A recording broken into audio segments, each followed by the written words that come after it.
Hi folks, this is Don Meissner with the North Country Fishing Report.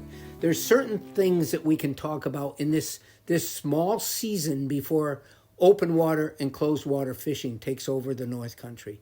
And one of those things, I think, is what makes fishing up here so attractive and what is the biggest risk to keeping the resource alive that makes this so attractive. And that is fizzing.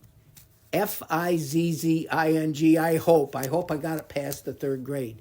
But fizzing is something that is necessary. It is such a high prerequisite for us keeping this fishing going up here. And what it is that the fish that live in the deep water of the St. Lawrence River, and now I'm talking about smallmouth bass because that's what most of the visitors come up here to catch, at least visitors associated with tournament fishing.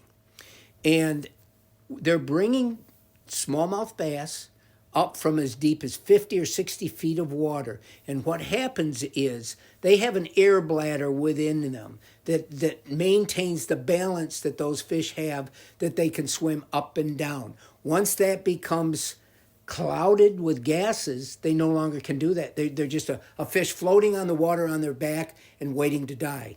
So what fizzing is having the inclination, the understanding that you have to release the gases in that air bladder.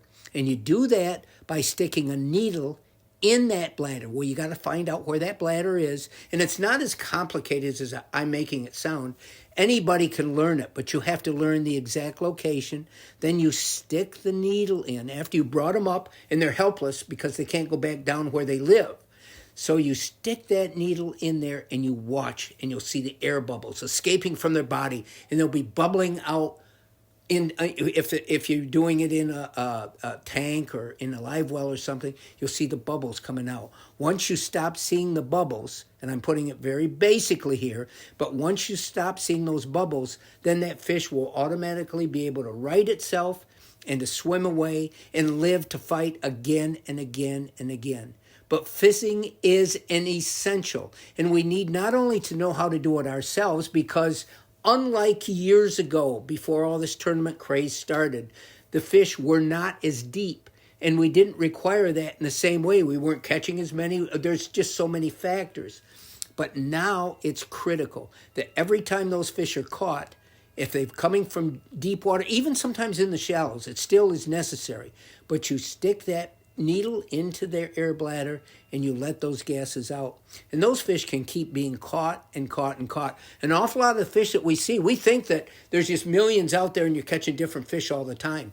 But I've had so many anglers show me the bass that they brought in to be weighed in, and they say, see, you can see it's already been fizzed a few times.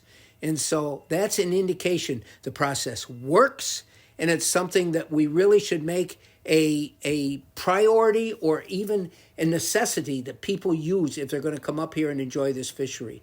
It's education. And education doesn't just happen overnight. You have to, in some cases, keep educating and reminding people. But if we all do that together, I think we can keep this wonderful fishing going. Until next time, folks, this is Don Meissner with the North Country Fishing Report.